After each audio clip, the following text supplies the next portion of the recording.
네, 오늘은 우리 시대소망 제47장 봉사입니다. 자, 우리 지난 시간에 우리 예수께서 변화되심 하는 말씀 함께 나누었죠. 자, 이제 그 밤에 예수님과 우리 세 제자, 우리 베드로와 야고보와 요한이 예수님과 함께 온 밤을 그 변화산에서 지냈습니다. 그리고 이제 동이 터올 때 산을 내려오셔요. 근데 내려올 때 아무도 말이 없습니다. 예수님이 저 앞에 걸어가시고 베드로, 요한, 야고보가 이렇게 뒤따라가는데 아무도 말이 없이 지금 내려가고 있습니다. 그 장면 여러분 상상이 이렇게 되시죠? 말 많은 베드로, 항상 이렇게 말하기 좋아하는 베드로도 입을 꾹 닫고 지금 내려가고 있습니다. 마음이 지금 어떻다는 거예요? 뭔가 좀 그런 것 같아요. 그들의 마음에 두려움이 있고 또 많은 생각들이 있었다라고 이렇게 기록되어 있습니다.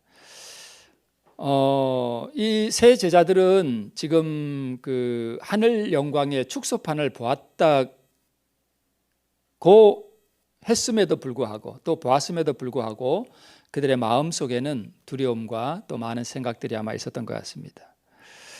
자, 이제 산을 내려왔더니 산 아래서 누가 기다리고 있어요? 9명의 나머지 제자들이 기다리고 있는데 산 아래에 있는 사람들이 이제 예수님과 세 제자들을 보자마자 막 뛰어왔습니다. 그리고 예수님을 이제 환영을 했어요.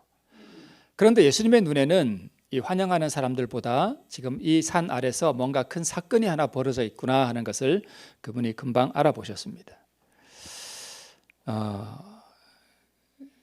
그 내용은 뭐냐 하면 어떤 한 아버지가 벙어리 귀신 들린 아들을 고쳐달라고 제자들에게 왔지만 산 아래서 기다리던 이 제자들이 9명의 제자들이 능히 귀신을 제어하지 못했습니다.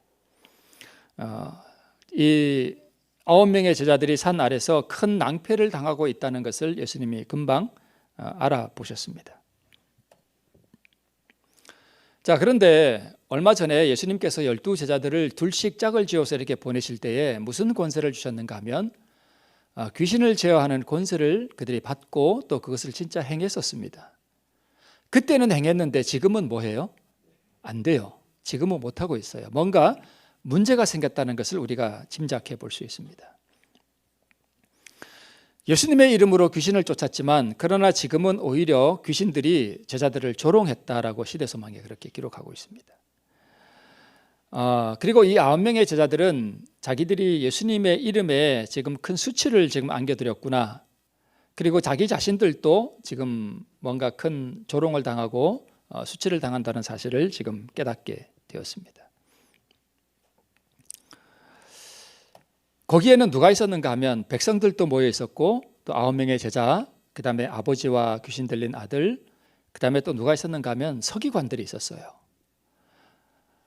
그런데 9명의 제자들이 이 귀신을 쫓아내지 못하자 서기관들이 이 제자들을 지금 뭐 하는가 하면 비웃고 있습니다. 너희들 사기꾼이 아니냐? 이 서기관들은 항상 예수님을 대적하는 사람들이니까, 그렇죠? 너희 사기꾼이 아니냐? 그리고 백성들은 지금 누구 편을 드는가 하면 서기관 편을 들고 있어요. 왜요? 귀신을 뭐 하지 못하니까, 쫓아내지 못하니까 당연히 누구 말이 옳은 거예요? 서기관 말이 옳은 거예요. 그래서 백성들도 서기관 편이니까 이 9명의 제자들은 지금 외톨이가 된 거예요. 그러니까 얼마나 난처하겠어요. 그때에 예수님과 세 제자들이 가까이 오고 계셨습니다. 백성들은 나가서 이렇게 환영을 하는데 이 9명의 제자들은 참 난감했겠죠. 예수님의 얼굴에 지금 먹칠을 했고 귀신도 쫓아내지 못하고 그랬으니까 참 난처한 상황임을 우리가 알 수 있습니다. 자, 그런데 예수님께서 그때에 이렇게 질문을 하십니다. 너희가 무엇을 저희와 변론하느냐 이렇게 물으셨습니다. 여기서 너희는 누구고 저희는 누군가 하면 너희는 서기관들이고요, 저희는 제자들입니다. 그러니까 이 질문은 누구한테 한 거냐 하면 서기관들한테 한 거예요. 너희가 무엇을 저희와 변론하느냐라고 물으셨는데 모두가 잠잠하고 무거운 침묵이 흘렀습니다. 그때에 귀신 들린 이 아이의 아버지가 군중을 헤치고 나와서 예수님에게 상황을 쭉 설명합니다. 여차여차 저차저차해서 내가 아이를 데려왔는데 저희 제자들이 내 아이를 고치지 못하더이다 라고 지금 설명을 하는 것입니다. 세 부류의 사람들, 귀신 들린 아이를 보고 겁에 질린 군중들과 또 조롱하고 트집을 잡는 서기관들과 당황한 9명의 제자들, 이게 지금 거기 모인 사람들의 세 부류예요. 겁에 질린 군중, 트집 잡는 서기관들, 당황한 9명의 제자들. 그런데 시대소망에는 뭐라고 기록하고 있는가 하면 이 세 부류의 사람들이 다 불신자들이라 이렇게 기록하고 있습니다. 불신이라 이렇게 기록하고 있습니다. 여러분, 겁에 질렸다는 것은 뭐가 없다는 뜻이에요? 믿음이 없다는 뜻이에요. 그러니까 귀신 들린 아이 보고 이제 겁이 나는 거예요. 무서운 거예요, 그게. 그러니까 우리도 이렇게 삶을 살아가면서 우리 삶이 두렵고 삶이 막막하고 그래서 정말 겁에 질린다는 것은 뭐가 없다는 뜻이에요? 믿음이 없다는 뜻입니다.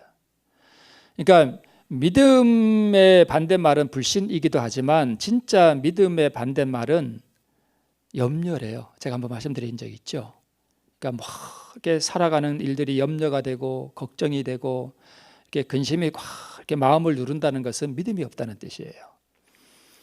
그다음에 조롱하고 트집을 잡는 서기관들 또 불신이었다 이렇게 기록하고 있습니다. 남을 조롱하고 또 남의 어떤 허물들을 가지고 그게 트집을 잡는 거, 그러니까 믿음 있는 사람의 행동이 아니라는 것을 우리가 상식적으로 이해가 되죠. 우리도 이런 걸 알면서도 우리가 이럴 때 있잖아요, 그죠? 남을 조롱하거나 그런 것들 다 믿음 없는 거예요. 남을 깎아내린다거나 남에게 수치를 안겨드리는, 남에게 상처를 주는 일들 다 믿음 없는 행위들입니다. 믿음 있는 사람들은 그렇게 하지 않습니다. 자, 그 다음에 당황한 9명의 제자들, 당연히 믿음이 없으니까 귀신을 못 쫓아냈고 당연히 뭐예요? 당황했죠, 그죠? 네, 그렇습니다. 이 모든 것들의 원인은 다 불신이었습니다. 믿음이 없는 것입니다. 자, 마귀가 저렇게 생겼나요? 마귀는 절대 저렇게 생기지 않았습니다. 그죠? 마귀는 어떤 모습을 하고 있어요? 아주 광명한 천사의 모습을 하고 있습니다. 외모가 그래요. 마귀는 절대 저렇게 안 생겼습니다. 오히려 오른쪽에 있는 예수님 모습처럼 마귀가 그렇게 생겼어요. 그런데 무엇은 저렇게 생겼냐면 마음은 저렇게 생겼습니다. 마귀가. 그죠? 제가 왜 이 그림을 넣나 하면 시대소망에 이렇게 기록하고 있어요. 생명의 임금과 흑암의 권세의 임금이 다시 전장에서 대면하였다 이렇게 기록하고 있어요. 언제 대면했어요? 광야에서 대면했었죠. 근데 제가 이 말씀을 보니까 지금 이 아이의 마음을 점령하고 있는 이 귀신은 그냥 잡귀신이 아니라 누구 같아요? 루스벨 같아요. 제가 이 말씀을 시대소망에 있는 말씀을 보니까 루스벨 같습니다. 아니면 그 루스벨의 부하들이 있어요. 이 사단 또 천사들이 다 계급이 있잖아요. 그죠? 마귀도 뭐가 있어요?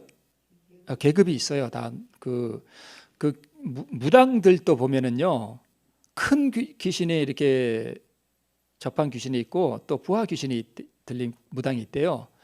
그래서 이렇게 계급이 높은 영이 이렇게 들어간 귀신 지금 무당들 앞에 계급이 낮은 영이 접신한 무당들이 꼼짝을 못한대요. 꼼짝 못한대요. 그러니까 계급이 있습니다. 그런데 하나님께서 왜 천사들을 계급이 있게 만드셨을까요? 뭐 저도 다 모르겠습니다만은 우리가 흔히 아는 군대의 그런 계급하고는 좀 다르겠죠. 계급이 높일수록 뭐 하는 입장인가 하면 섬기는 거예요. 하늘에서 계급이 높다 그러면 섬기는 거예요. 더 무슨 뜻인지 이해하시죠? 네. 계급이 높고 능력이 있을수록 하늘의 법칙은 무슨 법칙이냐 하면 섬기는 법칙이에요. 그래서 우리가 생각하는 계급하고는 다릅니다. 이 루스벨과 예수님이 다시 여기서 만난 거예요. 생명의 임금과. 예. 이때 예수님께서 그 아비에게 이렇게 묻습니다. 근데 예수님 눈에는 루시벨이 보이겠죠. 그죠? 다 보일 거예요. 아마 영들이 다 보일 거예요. 예수님 눈에는 천사도 다 보이고 아마 그랬을 것 같습니다.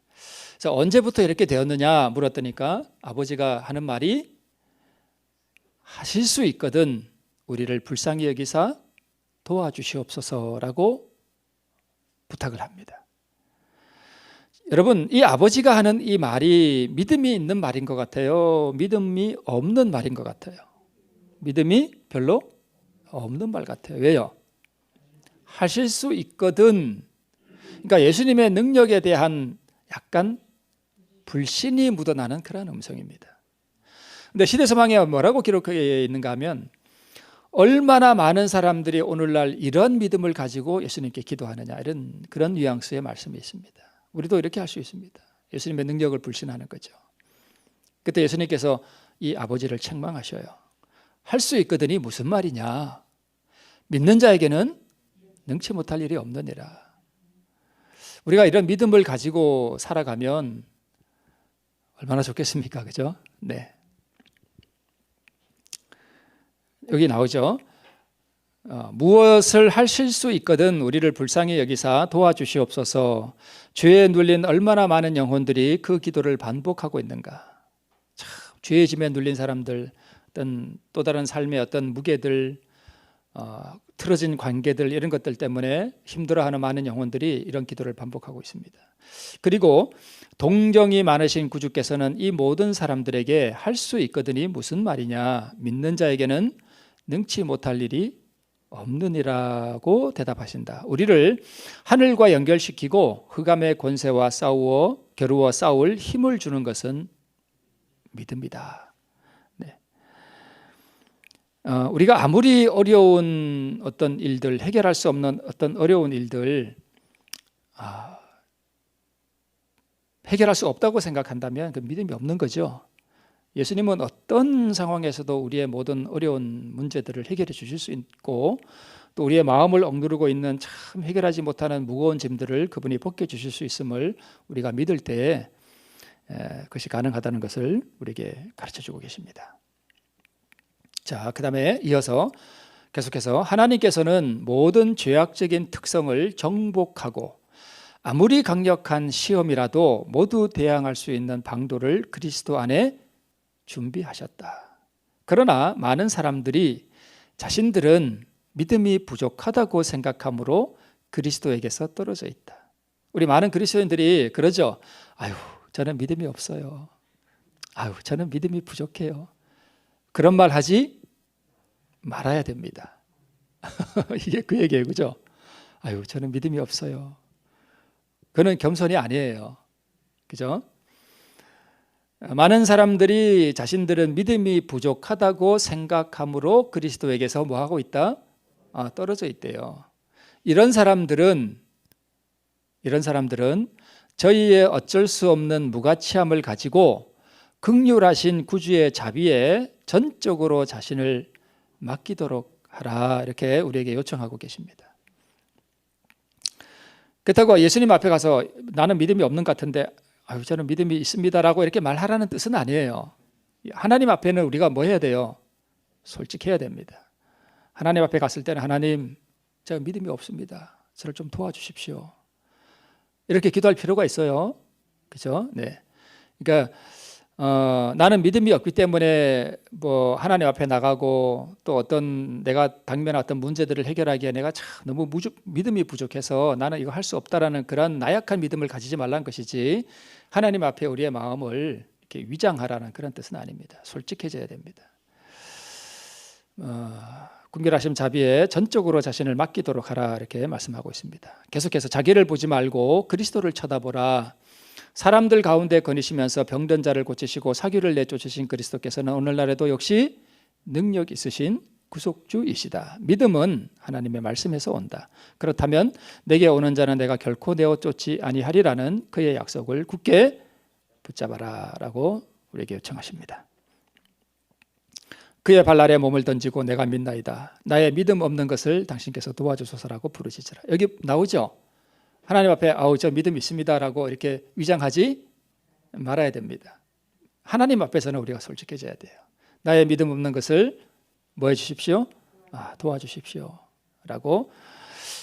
그대가 이렇게 하는 동안에는 결코 뭐 할 수 없다? 멸망할 수 없다. 결코 그럴 수 없다. 이게 얼마나 귀한 보증입니까? 그러죠? 우리 앞에 있는 말씀을 다시 한번 볼게요. 하나님께서는 모든 죄악적인 특성을 정복하고 아무리 강력한 시험이라도 모두 대항할 수 있는 방도를 그리스도 안에 준비하셨다. 그러나 많은 사람들이 자신들은 믿음이 부족하다고 뭐함으로? 생각함으로. 여기 생각이 또 나오네요. 그죠? 생각. 그러니까 진짜 믿음, 우리를 하나님께 드리고 하는 그것에 참 많이 나오는 게 바로 우리의 생각이에요. 그죠? 자, 그러면 9명의 제자들이 왜 실패했을까요? 나중에 이제 이 귀신 들린 아이를 다 예수님께서 고쳐주신 다음에 제자들이 묻습니다. 예수님, 어찌하여 능히 그 귀신을 우리는 쫓아내지 못했습니까? 라고 물어봐요. 그랬더니 예수님께서 하신 말씀이 뭐예요? 너희 믿음이 적은 영혼이라, 이렇게 말씀을 하셨습니다. 자, 그러면 믿음이 적은 연고라는 의미를 우리가 좀 짧게 한번 좀 살펴보겠습니다.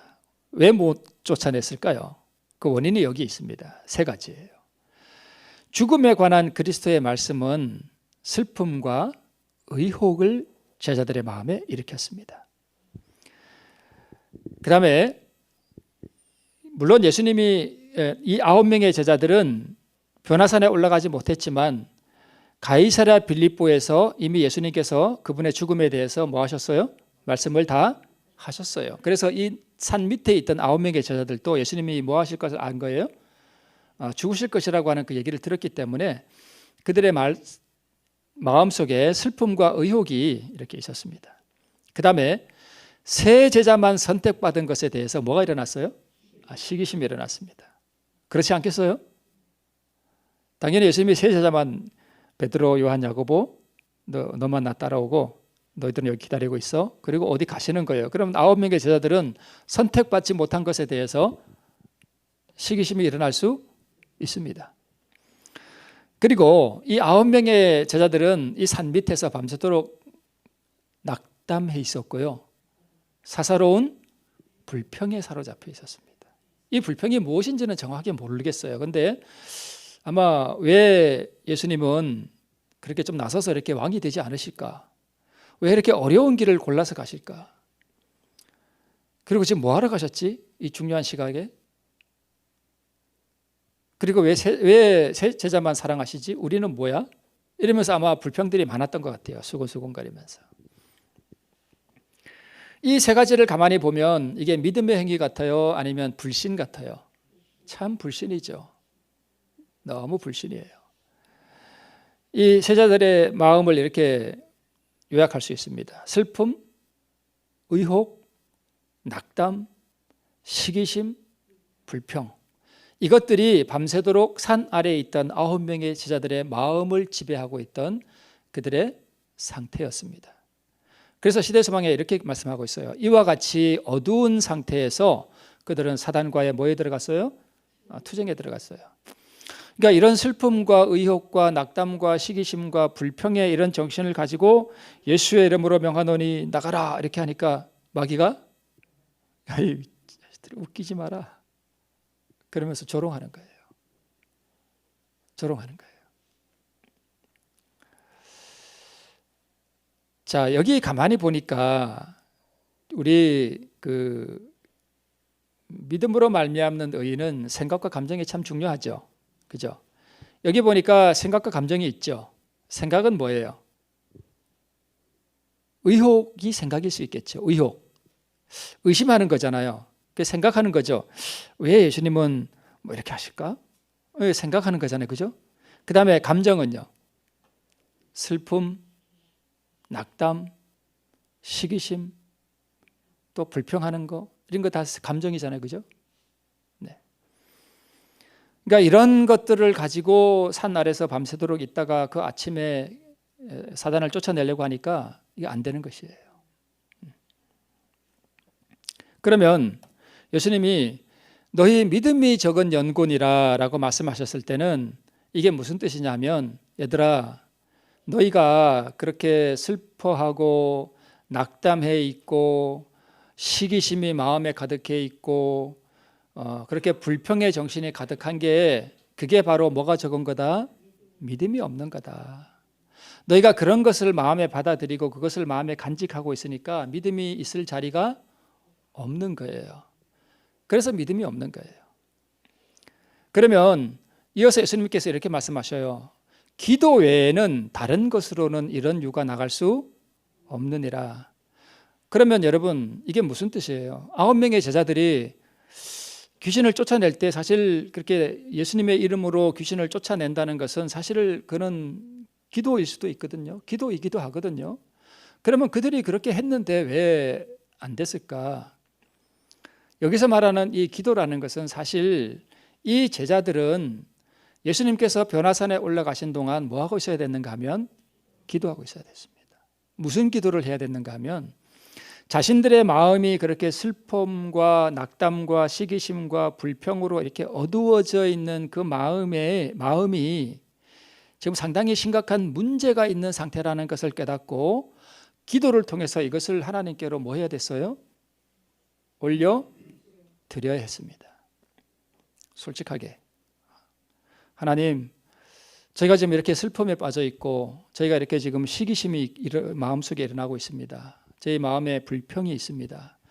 그것을 포기했어야 됐어요. 포기하고 그것을 기도로 하나님께 바치고 하나님께서 그들의 마음속에 믿음과 평화와 의를 주시도록 그들이 그 밤에 기도를 하고 있어야 됐는데 그들이 그 기도를 하지 않았던 것입니다. 그래서 여기 기도는 아침에 그들이 무슨 사단과의 투쟁에 들어갔을 때 기도한다는 뜻이 아니라 그들이 밤에 뭐 했어야 된다는 뜻이에요? 기도하고 있었어야 된다는 뜻이었습니다. 그래서 그들이 만약에 그렇게 기도를 하고 있었더라면 그리고 그들의 마음이 하나님께서 주시는 어떤 그런 평화와 의를 소유할 수 있는 그런 마음의 상태로 그들이 변화되었더라면 능히 그 아침에 귀신을 쫓아낼 수 있었습니다. 이것이 안 되어 있었기 때문에 그들은 그렇게 못했던 것입니다. 그래서 제자들은 믿음으로 그들의 마음을 지배하고 있는 그들의 그 어두운 생각과 감정들을 기도를 통하여 주님께 드리고 하늘의 능력으로 체험을 받아야 했었습니다. 이게 없었기 때문에 그들은 능력을 받지 못했던 것입니다. 그래서 우리도 우리 삶을 살아갈 때 우리가 우리 삶을 살아갈 수 있는 능력은 바로 이렇게 해서 받는 것입니다. 우리도 제자들과 같은 마음이 일어날 수 있죠. 얼마든지. 우리 삶을 대표하는 거예요. 그죠? 산 아래에 있는 우리의 삶을 대표합니다. 그때 우리가 어떻게 해야 되느냐를 우리가 이렇게 알 수 있습니다. 마지막 컷입니다. 이거 보고 말씀을 하시겠습니다. 보세요. 그들의 뭐는요? 믿음은 열렬한 기도와 금식과 그리고 마음의 겸비로 힘을 얻었어야 했다. 그죠? 그들은 자신을 뭐 하고요? 비우고, 그러니까 그들의 마음을 지배하고 있던 것을 비워야 했습니다. 비우고 성령과 하나님의 능력으로 충만하게 체험을 입었어야 했다. 하나님께 열렬하고도 꾸준하게 탄원하는 믿음, 하나님께 전적으로 맡기고 그 사업에 아낌없이 헌신하는 믿음, 그것만이 정사와 권세와 이 어둠의 세상 주관자들과 하늘에 있는 악의 영들에 맞서 싸우는 전쟁에서 사람으로 하여금 성령의 도우심을 받을 수 있게 한다라고 말씀하고 있습니다. 자, 오늘 이 9명의 제자들이 왜 실패했는가 하는 것을 우리가 시대소망을 통해서 요약하면서 우리가 살펴봤습니다. 우리의 삶에 제자들의 마음과 같은 그런 것이 있거든. 오늘 우리는 그것을 어떻게 해야 돼요? 하나님 앞에 드리면 하나님께서, 여러분, 우리 제자들의 마음속에 있던 그런 것들은 우리가 무슨 노력한다고 그게 없어지지 않습니다. 그래서 그것을 하나님께 드릴 때에만 하나님께서 그것을 취해 가시고 하나님께서 우리의 마음에 하늘의 성령의 충만함으로 우리를 채워주시는 것입니다. 이것을 오늘 우리 시대소망 제47장 봉사라고 하는 이 장에서 우리가 배울 수 있습니다. 이러한 믿음의 기도를 통해서 하늘의 능력으로 체험을 받아서 우리의 삶이 능력으로 체험받을 수 있기를 바라면서 오늘 말씀을 마치겠습니다. 네. 우리